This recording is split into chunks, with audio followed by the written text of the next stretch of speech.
That hierarchical thinking is something that I reject. Because if you really want to get to the root of it, where did that type of hierarchy thinking stem from? It came from the patriarchy. Like, that is the institution that is responsible for triangulating us all in this way. So, in the example that I'm exploring here about an OnlyFans female creator versus just a regular YouTube female creator, right? Like someone who reviews makeup the way that I do on my channel sometimes, who benefits from those two women arguing over who is better or which one stands on a morally superior high ground as defined by the rules of the patriarchy? Who benefits from that? It's not the women, it's the people in power under the patriarchy, which would be the men.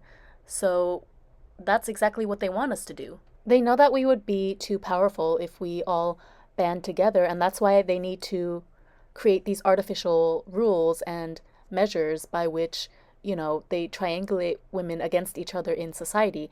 And so many women play right into this trap. It's so frustrating. And I feel like a lot of people get it conflated. They let their ego get in the way and they really buy into this idea that they're better than somebody else because of XYZ. Like, we're both here on YouTube making content, but I'm better because I don't use clickbait or I don't talk about low vibrational things. I only talk about how to manifest your dream life. Therefore, I'm a better person, or I'm like more noble than somebody that is making videos all centered on how to scam men out of their money. I don't know. Will Smith don't got a cuss in his rap to sell records. Well, I do. So him and you too. Like, yeah, let's take the dating coach niche, for example. The coaches that are focused on helping women polish themselves up so that they can attract an elite high quality men, like, okay, you need to be classy, you need to do this and that, like, you can be sexy but don't show too much skin because higher caliber men are attracted to classy women. Those coaches, I feel like they think, a lot of them, not all of them, but I feel like a lot of them think that, or they would like to place themselves above the type of coach that coaches sugar babies, for example, right? They think that, okay, well, those sugar baby coaches, like, they are doing low vibrational work because they're teaching women how to scam men, or they are focused on the wrong thing, right? They're teaching women how to benefit financially from men. But I'm doing something more noble, though. I'm also coaching women on how to get into relationships with wealthy, high caliber men, but I'm different, okay? I'm not teaching women how to be sugar babies, I'm teaching them how to be wives. It's like, at the end of the day, from a third party perspective, though, both of you, I can say one of two things. I can say either both of you are grifters doing the same thing. You're teaching women how to get what they want in life, right? As a third party objective viewer. But then if I were to say that, I think the ego of, let's say, the elite dating coach would come into play and they would probably give me pushback like, no, no, no, no, no, don't group me in with the sugar baby coaches. I'm different from them. Like, I'm not teaching women how to scam men, right?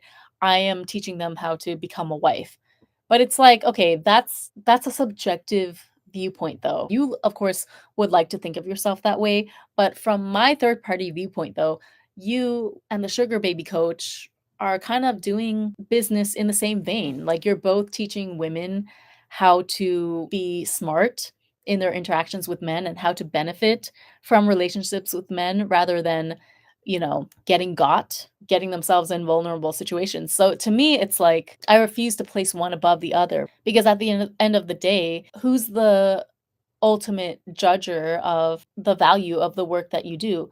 The ultimate judge is your customer, right? Or it's the market, because we're talking about plain and simple economics here. That's just something that's been weighing heavy on my mind lately. And yeah, it's perplexing. Like, it's a conundrum. I don't know. I need more time to mull over this. But what I will say now, I don't have a solution to everything. I think, again, we're all kind of mandated to participate in this capitalistic system, or else we wouldn't be able to survive otherwise. They say everyone has to basically whore themselves out under capitalism. That's why I say that I'm kind of I reject hierarchical thinking because I don't think that somebody who is in like a high paying respectable corporate job, I don't think that they're doing anything more noble or more legitimate than a straight up S worker or lady of the night who's doing the oldest profession known to man. I feel like both of them, in my eyes, both of them are just doing the same thing. Like they're equal in this capitalistic system. They're both pawns just doing what they have to do, using their respective talents to make a living, right? That's kind of everyone's plight, I feel like. The plight of the 99%, if you will, under capitalism.